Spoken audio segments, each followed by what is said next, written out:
Just time for a quick recap of the week, and we begin in Washington, where on Thursday, Attorney General Bill Barr failed to turn up to a congressional hearing, an act that prompted this exhilarating bit of prop comedy.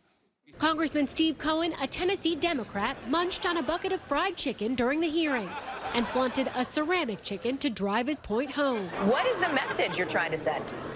The message is that Bill Barr is a chicken. Yeah, we get it. Yeah, we get it. You've made that painfully obvious. And it actually gets even more pathetic because the hearing was at 9:30 a.m. and the nearest KFC apparently didn't open until 10:30. And Cohen later admitted he'd bought the chicken the night before and kept it in his fridge, which is just tragic for so many reasons. One, he's biting into leftover KFC, or as it's more commonly known, trash. And two, that means this adult man probably laid in bed all night thinking about how fucking awesome his chicken joke was going to be, and he was completely wrong about that. And the grandstanding nonsense didn't stop there, because Republican Senator Tom Tillis then decided to go on the attack. This guy didn't even have good enough sense to have Bojangles chicken. And they've got the chair and others letting him have that kind of theater in a House committee room. OK, I see. So it's pathetic theatre to eat KFC, but not to rush to Kenko's and laminate a poster board image of someone eating KFC. I get it. And incidentally, I do realise we've just shown a lot of KFC on our show, which might encourage them to send us some. So let me be clear here. Please do not send us anything. We do not want your weird fried pigeon parts, nor your bowls of whatever someone shit out after they ate the pigeon. We are full up here. Your items are not welcome. But let's not focus on US politics this week. Instead, let's turn to Australia, the country that brought you Yellowtail wine, the party gift that says, thanks for the invite, but your friendship is not reciprocated.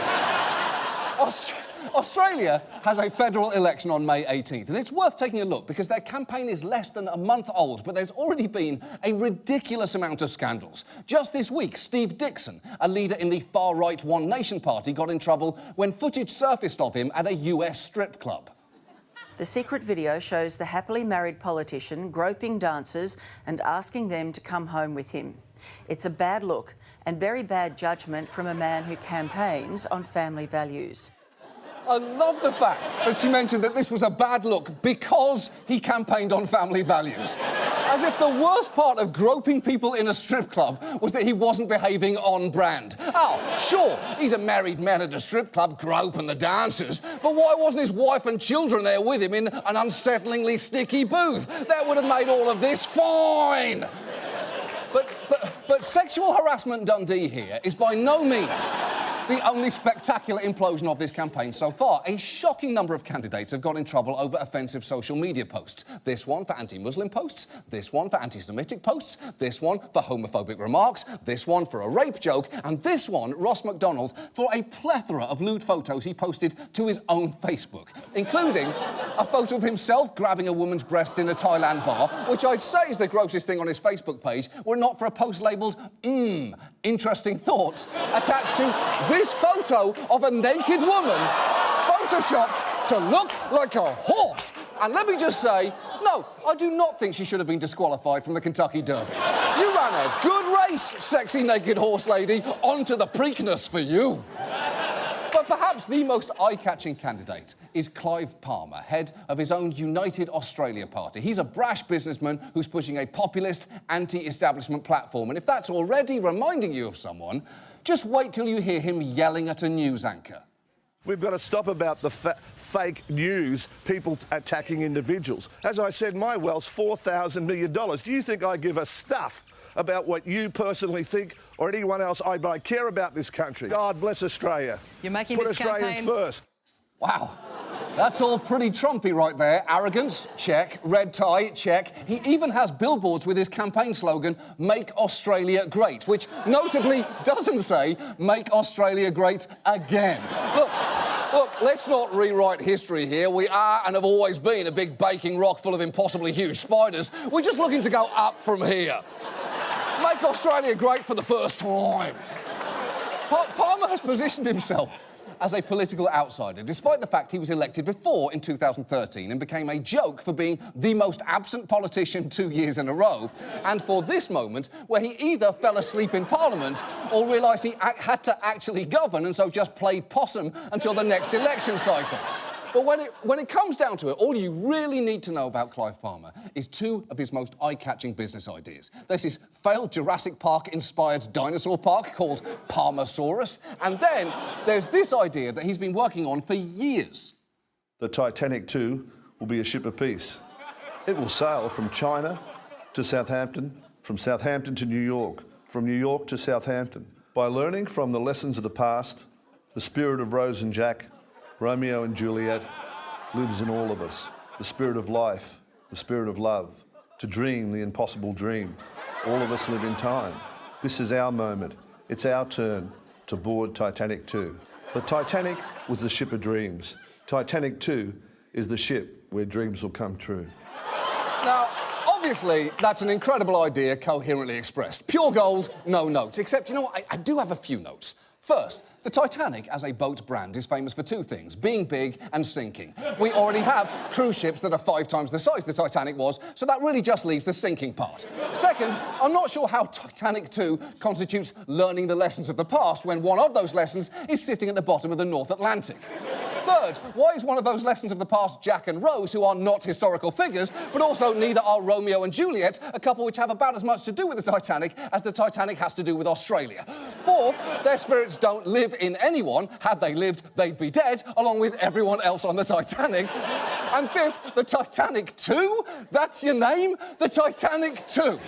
The Titanic already had 2 identical sister ships, and do you know what they were called? Something a lot better than that. But you know what? In a way, Clive Palmer's Titanic 2 project is absolutely representative of his entire political platform in this election, because while he's unlikely to win many seats, his pitch seems to be basically nothing more than, hey, let's take a historic disaster and for some reason do it again, only somehow dumber, worse, and in Australia this time. And now, this. And now, if you live in Texas, lawyer Jim Adler would like a perfectly normal word with you. Greedy insurance companies play dirty. Bring it on. I'm Jim Adler, the Texas Hammer. Their lawyers will do their tricky best to give you 0. Unacceptable. I'm Jim Adler, the Texas Hammer. And I do my best to bring them down. I get angrier than a junkyard dog. I stand tough and carry a big hammer. I growl and bark. Wake up! It's hammer time. I'm Jim Adler, the Texas Hammer. And I'm Bill Adler, the Texas Hammer. Smash them with 2 hammers. Double down. Double the hammers. Double the justice. I fight for your medical bills, paychecks, and pain and suffering. I'm Jim Adler, the Texas Hammer. And I'm Bill Adler, the Texas Hammer. We stand tough. And carry a big, big hammer. Yeah! I thought so. Moving on. Our main story tonight concerns the desert rain frog. And if you're thinking, hold on, I don't care about the desert rain frog, maybe this will change your mind. This desert rain frog, it sounds like a dog toy. But actually, this is the sonorous war cry of a very angry frog. How fucking great is that? And that's what it sounds like when it's mad. How does it sound when it's happy? What a frog! Won't it be fun to learn more about that tonight? I mean, unfortunately, we're not going to be able to do that because our actual main story tonight is about lethal injection. That's right, that's right. Only 3 more episodes with the greatest lead-in in modern television history, and I'm burning one of them on lethal injections. And the reason I'm doing that is it's a subject that doesn't come up very much because, frankly, no one wants it to. For some reason, lethal injections aren't something that people want to think about, but they happen frequently in America. There was one in Georgia just 3 nights ago. And before we go any further, I know that there are differing views on the death penalty. Some believe it's a deterrent to crime. Some believe it's righteous justice. And some, like Wyoming State Senator Lynn Hutchings, believe it's justified for the weirdest possible reason. The greatest man who ever lived died via the death penalty for you and for me. I'm grateful to him for a future hope because of this. If it wasn't for Jesus dying via the death penalty, we would all have no hope. So wait.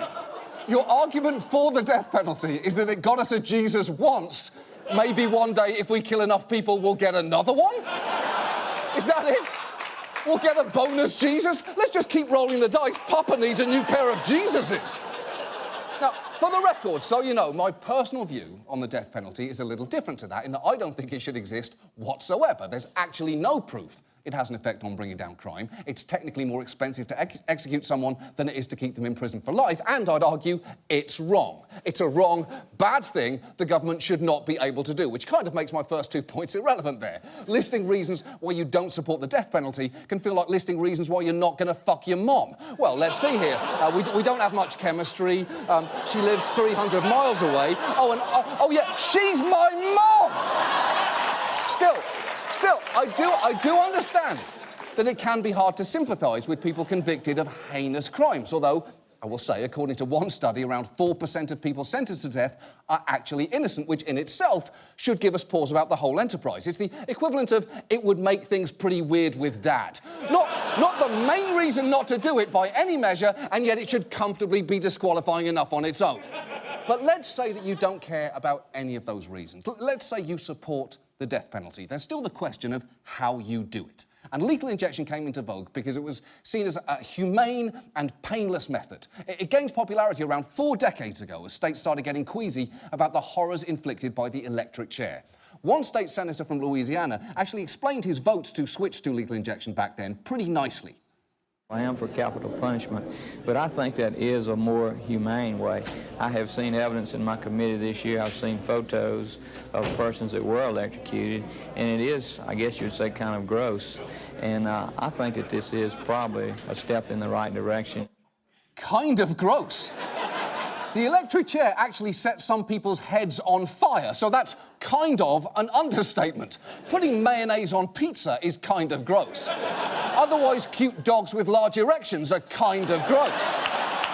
Frying a human being until their bodies are smoking husk is objectively horrifying. But in any case, lethal injection was sold as something akin to surgery, a medical procedure in which a doctor helps a person gently go to sleep and then they just don't wake up. The problem is, as you will see tonight, however much we want that to be the case, it just isn't. And let's start with that idea that it's medical. That is more than a bit of a stretch, because lethal injections aren't performed by medical personnel for a pretty obvious reason. Today in the United States, it violates ethical codes for physicians to be involved. So usually the people who are involved in the executions are not physicians, and they're not properly trained to do an IV insertion, much less an execution. Yeah, of course. Anyone who's been properly trained to perform a procedure like a lethal injection has also been trained never to do that. Hippocrates didn't say, first, do no harm, second, do some harm. And the exclusion of medical personnel even extends to the design of our lethal injection process, because it wasn't developed by scientists in a lab. It came about when legislators in Oklahoma tried to figure out how to do it and couldn't get any doctors to work with them for obvious reasons. So instead, they turned to the state's medical examiner, Jay Chapman, who warned them that he was an expert in dead bodies, but not an expert in getting them that way. But he helped them anyway. So I guess he wasn't an expert, just an enthusiast with a can-do attitude for killing people. Even under the best of circumstances, lethal injection is being administered by amateurs. And unfortunately, we're very much not under the best of circumstances. And to understand why that's true, I'm afraid you're going to have to understand some of the specifics of how lethal injections work. While the actual protocol varies from state to state, most administer drugs in 3 steps. First, they give an anaesthetic to put the inmate to sleep. Second, a paralytic to stop the limbs from moving around. There's actually no medical reason for that. It's just for the benefit of the people watching so that they won't see a body flail or convulse as the third drug initiates cardiac arrest. And the really important thing to understand here is that the second and third drug in this procedure are both in their own ways horrifying. The third drug apparently feels like fire being poured into your veins. And even the second drug, the one, remember, that's only for the benefit of onlookers, is nightmarish if you are not completely knocked out. If the inmate is not unconscious and the inmate receives a second drug that paralyzes the muscles, that is a horrible, horrible situation where you are awake, but you cannot move, you cannot breathe. So you have this sensation of suffocating, essentially. And you can't communicate to anybody that this is happening. Yeah.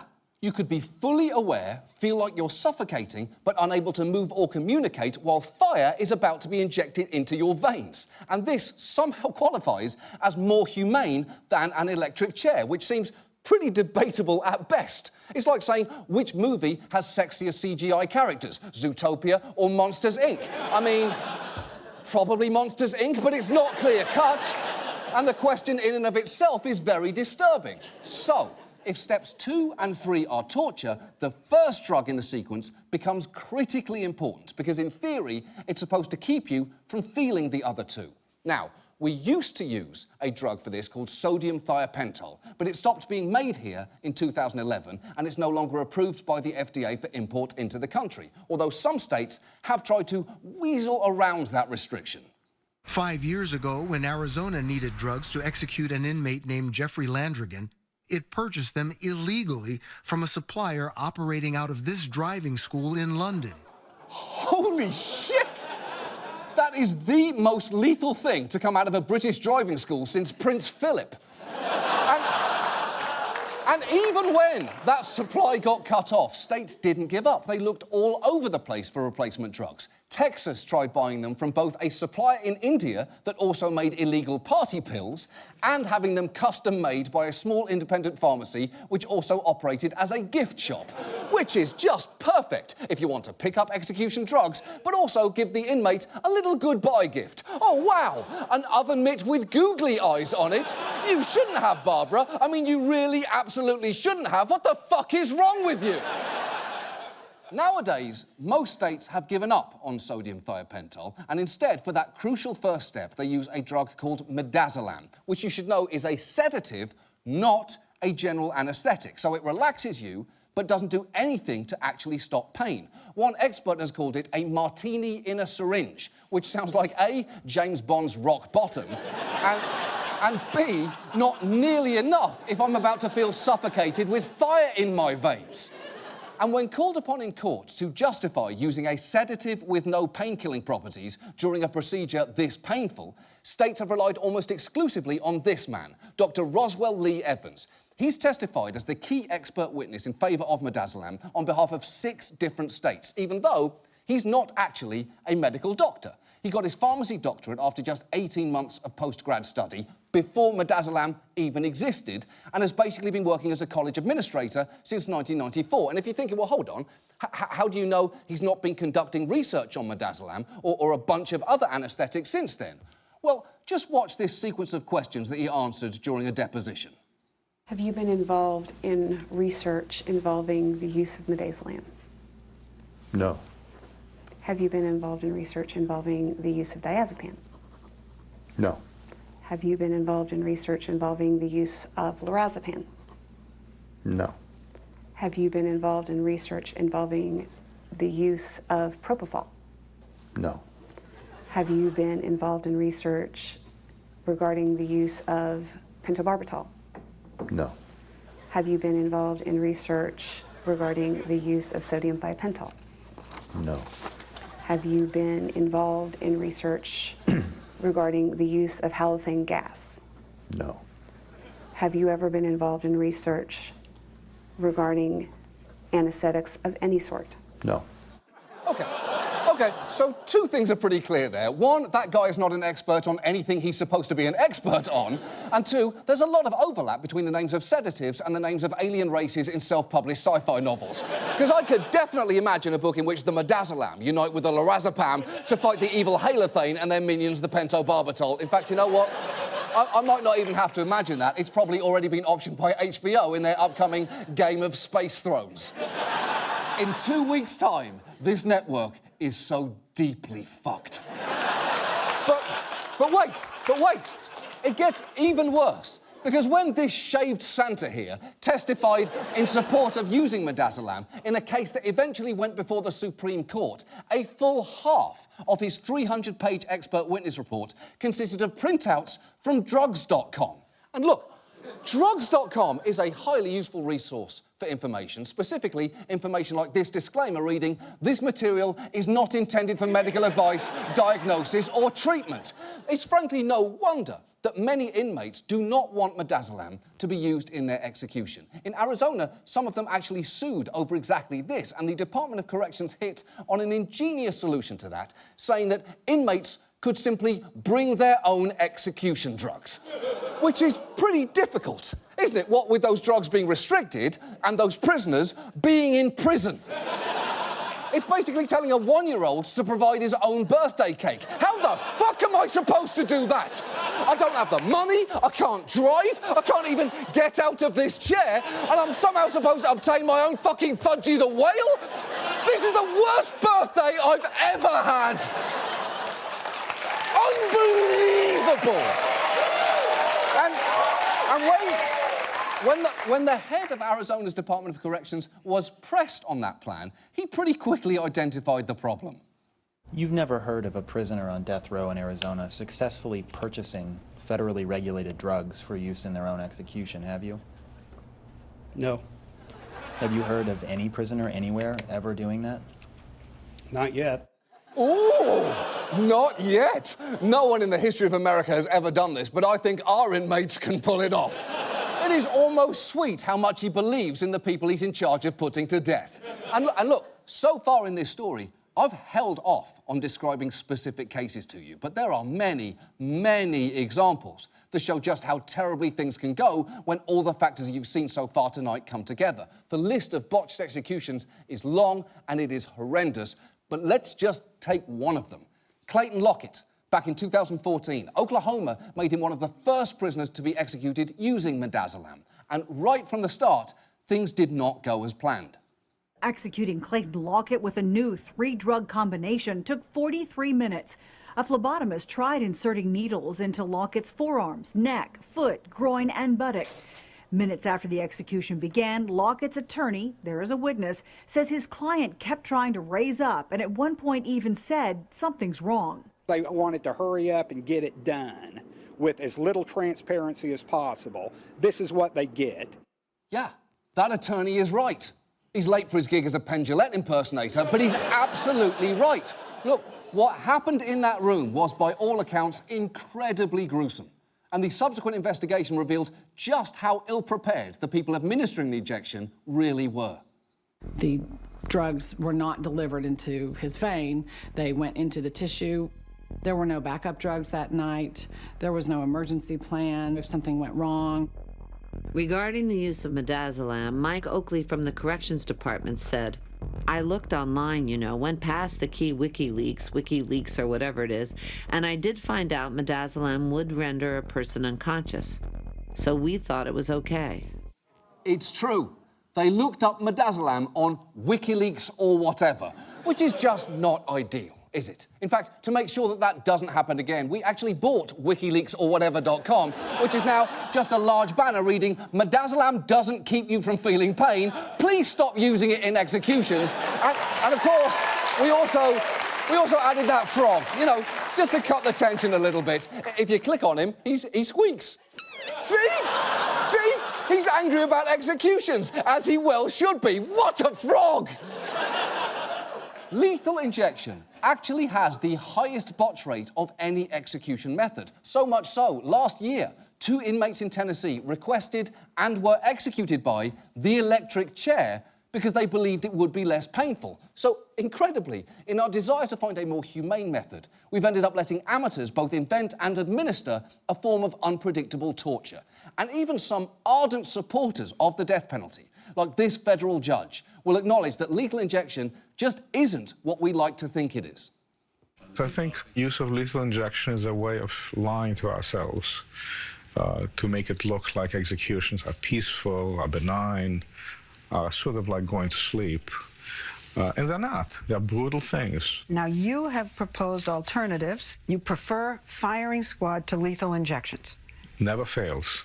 But you also said the guillotine? That's right. Really, the guillotine? Come on. Well, it's 100% effective. Okay. So just, sure, but okay. First of all I desperately wish that Leslie Stahl had been around during the French Revolution. Really? The guillotine? Come on. Robespierre, look at me. Look at me. Look at your old friend Leslie. Come on. Come on. Second, if hearing a federal judge endorse the guillotine makes you uncomfortable, just wait until you find out that he stepped down in the wake of numerous sexual misconduct claims, leaving me in the unenviable position of saying that Me Too judge who thinks we should be cutting off more heads actually makes some pretty interesting points. Because the hard truth here is there is no perfect way for the government to kill people. And you're probably thinking of alternatives right now. Oh, well, what about assisted suicide? Can't we just do the same thing with executions? Well, no. It's harder to kill a healthy person than someone near death. Besides, remember, doctors and drug companies won't be involved in executions. OK, well, what about just overdosing them on opioids? Well, we've actually tried that, and one execution took 2 hours with the inmate gulping like a fish out of water. Well, what about cyanide? We tried cyanide gas in 1992, and it was so horrifying the Attorney General vomited, and the prison warden claimed he'd resign if forced to conduct another one. I could list methods all night long. The latest idea is nitrogen gas, which seems like it's got problems of its own. But at the end of the day, coming up with different ideas to do this is a bit like coming up with positions in which you'd feel least guilty fucking your mom. Oh, missionary, that's good for her hips, but you're looking right at her. Standing up, mom hates standing for any length of time. Reverse cow mom, that's probably your best bet, but it's still appalling, and the fact is, you shouldn't be fucking doing it in the first place. There's no way to do this and make it okay. What I'm trying to say here is, if the thing that's making you comfortable with lethal injection is that it's humane, it isn't. Because the fundamental fact to understand about lethal injection is it is a show. It is designed not to minimise the pain of people being executed, but to maximise the comfort of those who want to support the death penalty without confronting the reality of it, which is that it's violent and it's brutal and it's never going to be anything other than that. And you might say, well, I don't care what happens to death row inmates, they're bad people. But I would argue that lethal injection isn't about who they are, it's about who we are. And if, after everything you've heard tonight, you still think we should be the kind of society that tortures people to death in this manner, then I guess you're arguing that we should be like someone who looks at that list of reasons not to fuck their mom and does it anyway. Which is really just a long way of me saying if we keep executing people by lethal injections or any other method, we are some real motherfuckers. And now, this. And now, if you think Jim Adler didn't also do his ads in Spanish, you are sorely mistaken. Yo te defiendo. Adarles duro. Soy Jim Adler, o Martillo Tejano. Soy Jim Adler, o Martillo Tejano. Yo lucho duro para poner al seguro tacaño en su lugar. Soy Jim Adler, el Martillo Tejano. Me pongo más bravo que un perro guardián. Soy Jim Adler, el Martillo Tejano. Y soy Bill Adler, el Martillo Tejano. Doble martillos. Jim y Bill Adler. Yo lucho por tus gastos médicos, salario y sufrimiento. Soy Jim Adler, el Martillo Tejano. Y yo soy Bill Adler, el Martillo Tejano. No que no?